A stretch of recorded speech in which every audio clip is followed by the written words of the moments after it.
Hello guys, welcome to my channel let's crack judiciary. So guys, आज की video में हम सीआरपीसी को आगे बढ़ाते हैं। सेक्शन 168 से 172 करेंगे। और इससे पहले मैंने चैप्टर 12 में काफ़ी कुछ सेक्शंस कवर कर लिए हैं। आप प्लीज़ उन्हें देखिए, आपको अच्छी तरह समझ में आएगा। तो चलिए आगे बढ़ते हैं। और प्रीवियस वीडियो के लिए आप डिस्क्रिप्शन में लिंक दिया हुआ है, all videos related to criminal procedure code आप देख सकते हैं। ठीक है, चलिए स्टार्ट करते हैं 168 से। मैंने लास्ट वीडियो में आपको 167 करवाया था, उसके बाद आता है 168। ये रिलेट करते हैं इसलिए मैंने उसका जिक्र किया। 167 में जो है, जब इन्वेस्टिगेशन 24 घंटे में कंप्लीट नहीं होती है तो क्या प्रोसीजर होता है उसके बारे में बताया। अब 168 कहता है, सपोज़ कीजिए जो इन्वेस्टिगेशन की रिपोर्ट है वो सबमिट हुई है सबऑर्डिनेट के थ्रू। ठीक है, तो इसमें केवल एक ही बात मेनली बताई गई है कि सबऑर्डिनेट जो पुलिस ऑफिसर है, जो रिपोर्ट है इन्वेस्टिगेशन का, जो रिजल्ट है वो मेन जो पुलिस ऑफिसर है या ऑफिसर इंचार्ज है उसे दे देगा। ठीक है, सिंपल है 168, कुछ खास इंपॉर्टेंट भी नहीं है ये सेक्शन। उसके बाद है 169। 169 कहता है release of accused when evidence deficient. देखिए, जब एविडेंस ही नहीं है तो एक्यूज्ड को रखने का क्या फ़ायदा है, तो उसे रिलीज़ कर दिया जाएगा। ठीक है, पहला मैंने क्वेश्चन इसमें उठाया है व्हेन। तो ध्यान रखना, दो ऑप्शन है इसमें, या तो सफिशिएंट एविडेंस नहीं है या आपको कोई ग्राउंड नहीं लगता कि आप मैजिस्ट्रेट को फॉरवर्ड करें एक्यूज्ड को। ठीक है, क्योंकि देखो, फॉरवर्ड करने की बात इसलिए कही गई क्योंकि फॉरवर्ड हम एक्यूज्ड को तभी करते हैं, आपने 167 में भी पढ़ा, मैं दोबारा बता देती हूँ कि मैजिस्ट्रेट को जब हम फॉरवर्ड करते हैं इसका मतलब हम इन फर्दर इन्वेस्टिगेशन के लिए चाहते हैं कि एक्यूज्ड को कस्टडी में रखा जाए। तो वो वाला रीजनेबल ग्राउंड, इसलिए वर्ड यूज़ हुआ है। तो दो ऑप्शन हो गए, सफिशिएंट एविडेंस और रीजनेबल ग्राउंड। ध्यान रखिएगा, इस तरह से प्रीलिम में क्वेश्चन आता है। अगर पेपर टफ आता है ना तो इस तरह के क्वेश्चन ज़रूर आते हैं। ठीक है, क्योंकि ये बहुत माइनर चीज़ें हैं सेक्शन में, लेकिन आपको ये और एंड इन वर्ड का बहुत ध्यान रखिए। उसके बाद है व्हाट, क्या होगा। एविडेंस नहीं मिले, रीजनेबल ग्राउंड नहीं था, आप रिलीज़ कर देंगे एग्जीक्यूट करवा के बॉन्ड।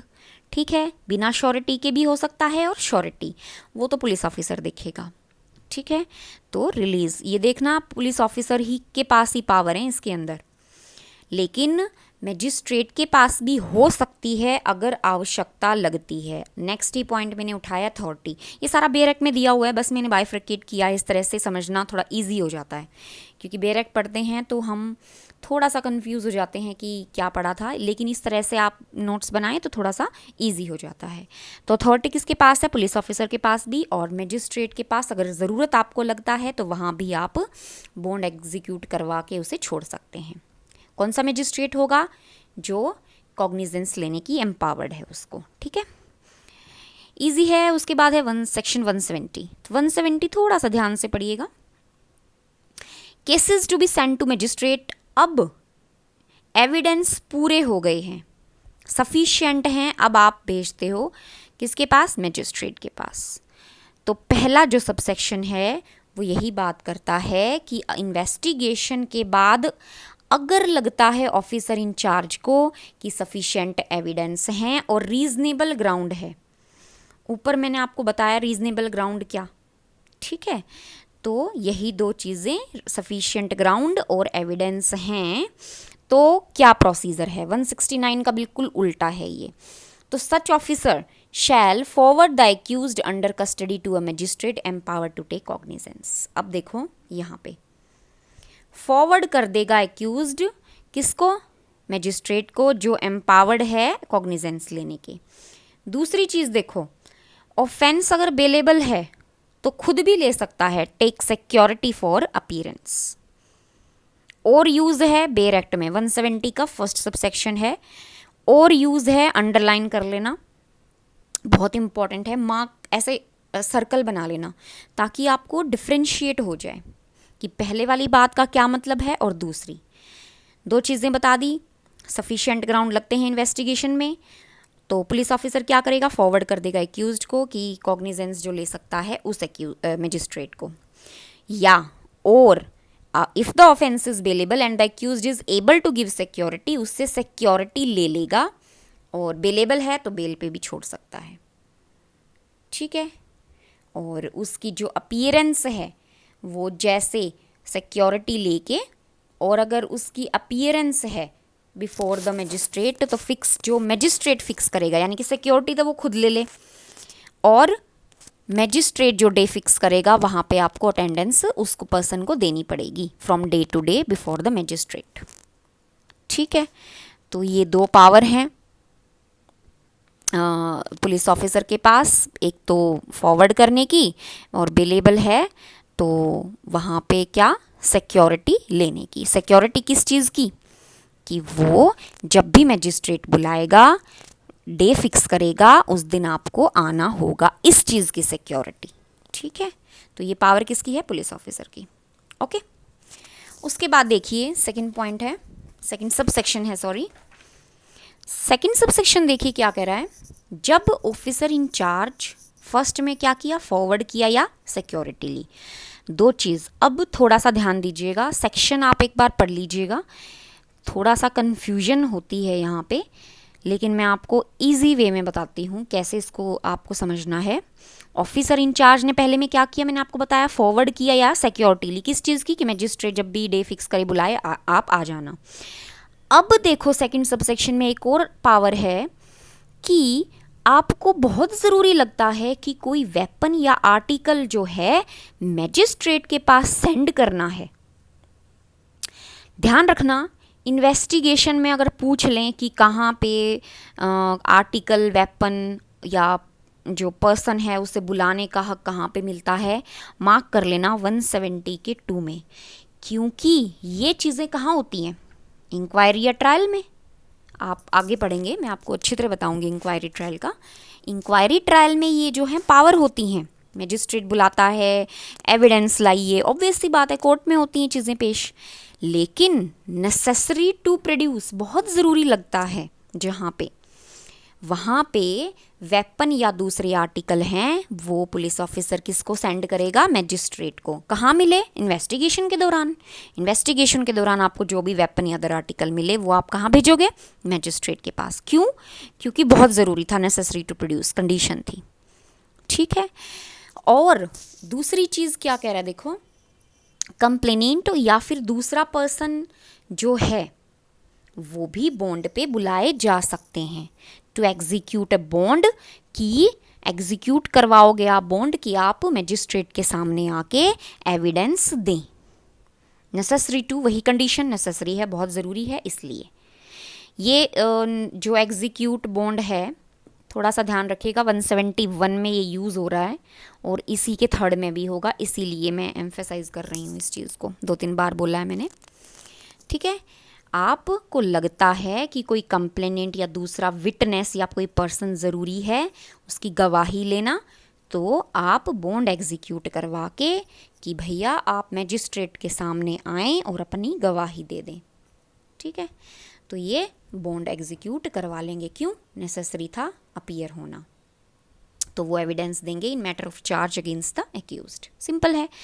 थर्ड में देखिए क्या कह रहा है, if the court of the CJM is mentioned in the, अब मैंने कहा ना बॉन्ड है, थर्ड में यूज़ होगा, ये वाला बॉन्ड है, इसमें मेंशन है CJM कोर्ट, यानी कि चीफ जुडिशियल मजिस्ट्रेट की कोर्ट में आपको जाना है, वहाँ एग्जीक्यूट करवाना है बॉन्ड कि आप अपीयर होंगे, यानी कि बॉन्ड उसने एग्जीक्यूट करवा लिया रिगार्डिंग कि CJM के पास आप अपीयर होंगे, ठीक है।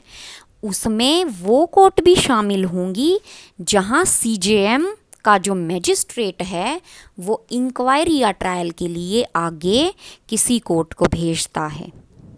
दोबारा समझ लीजिए, थर्ड में क्या कह रहा है कि इस बॉन्ड में जो अपीयर होना था मैजिस्ट्रेट के सामने, ठीक है, अब मैजिस्ट्रेट के सामने नहीं, चीफ जुडिशियल मैजिस्ट्रेट के सामने बॉन्ड भरवाया है कि अपीयर होना है, तो उस कोर्ट में वो कोर्ट भी शामिल हो जाएगी जहाँ पे मैजिस्ट्रेट, ये वाला इसका मैजिस्ट्रेट रेफर कर देता है इंक्वायरी या ट्रायल में आगे किसी कोर्ट को। तो वो कोर्ट भी किस में इंक्लूड हो जाएगी, इस वाले बॉन्ड में, CJM वाले कोर्ट में जो मेंशन किया गया है। सिंपल।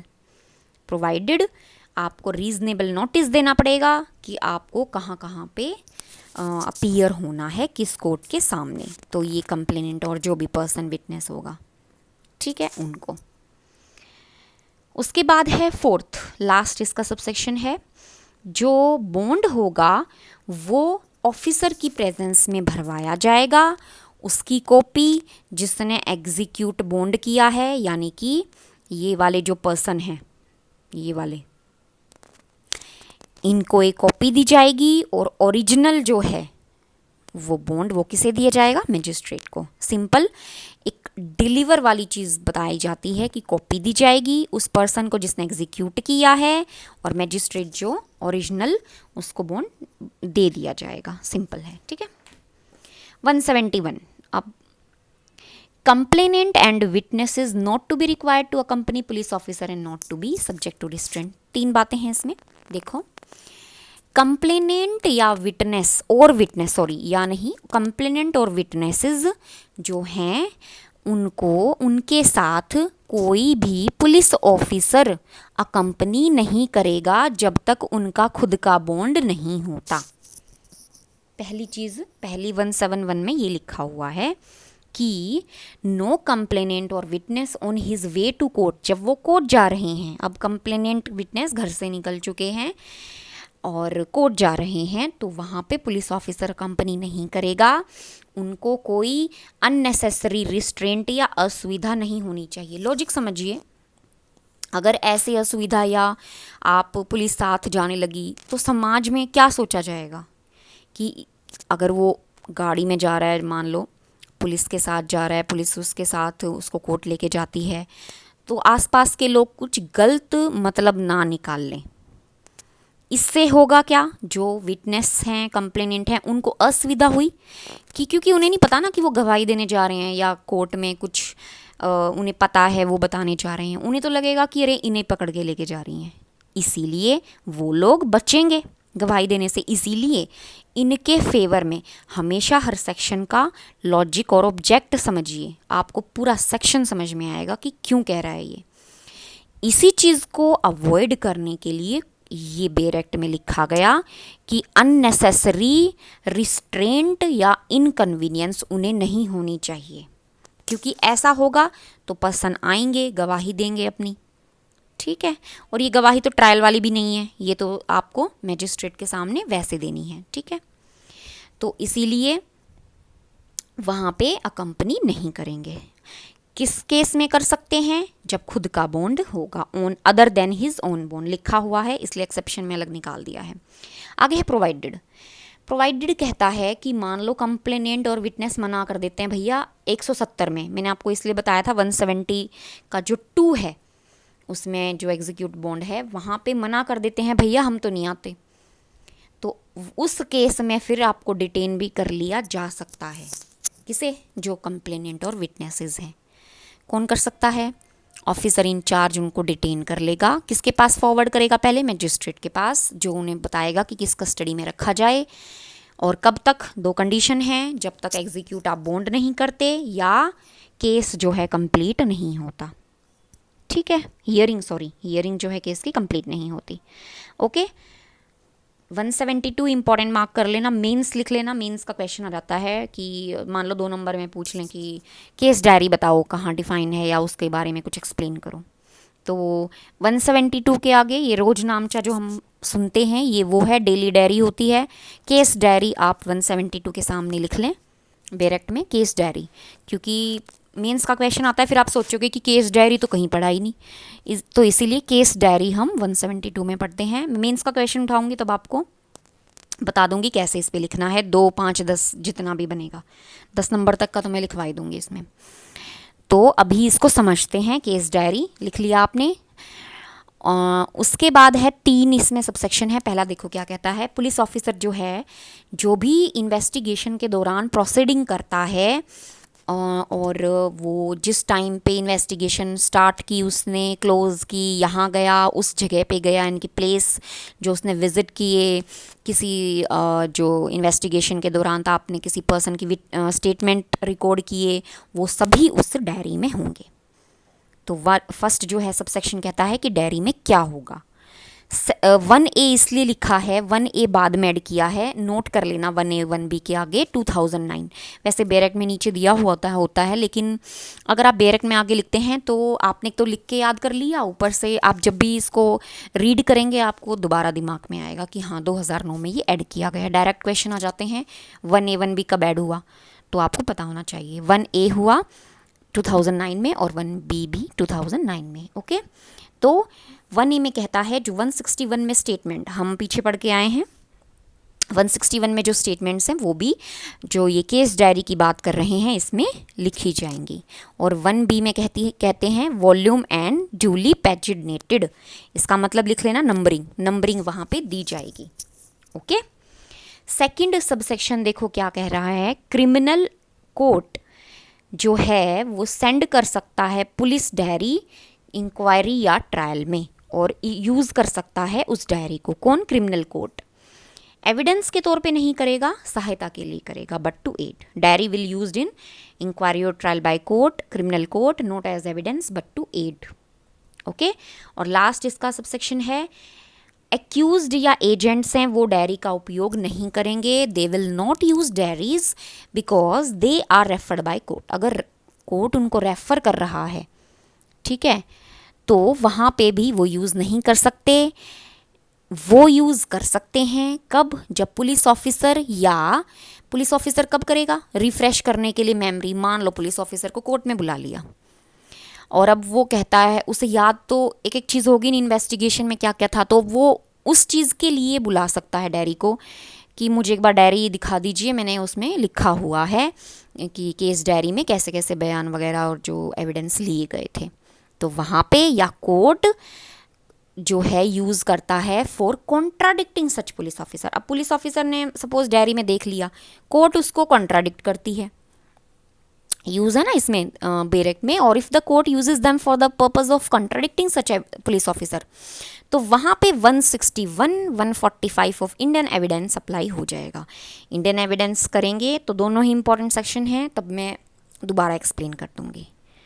ठीक है, तो एविडेंस के तौर पे नहीं होगा, एक्यूज्ड वगैरह नहीं कर सकते, लेकिन 161 और 145 के तहत यूज़ हो सकते हैं। कब? जब पुलिस ऑफिसर रिफ्रेश मेमोरी के लिए बुला रहा है और कोर्ट उसी पुलिस ऑफिसर को कॉन्ट्राडिक्ट करता है। ठीक है, तो 172 हमारा कंप्लीट हो गया है। कल वेरी इंपॉर्टेंट सेक्शन लेंगे 173, पुलिस रिपोर्ट, चार्जशीट, कुछ भी कह लीजिए, फाइनल रिपोर्ट, चलान, बहुत सारे इसके नाम हैं, तो कल इसे उठाएंगे। तो आई होप गाइज आपको वीडियो अच्छी लगी होगी। अच्छी लगे तो प्लीज़ लाइक कर दीजिएगा, चैनल को सब्सक्राइब कर दीजिएगा। Thank you.